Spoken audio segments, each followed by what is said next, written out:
How to see class code in Google Classroom. So if you want to see the class code in Google Classroom, then what you need to do is first you just need to simply open up your browser. After opening your browser, you need to just go with the apps which is on the top right, and here you need to go with Classroom.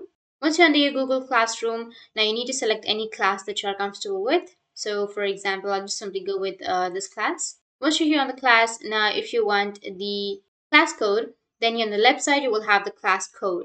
But if you don't find the class code right here, then make sure that you have created the class.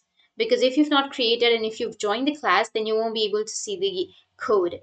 So if you have created the class, then here you can see the class code. So in this case, I've created the class. So the class code is visible for me. You will have the class code right here on the left side. If you want to expand it, you can just simply click on that and you will have the class code. You can just simply go with copy invitation link and then send it to your friends to join the class. So that's how you can have the class code. And if you have any questions, feel free to comment below. Thanks for watching.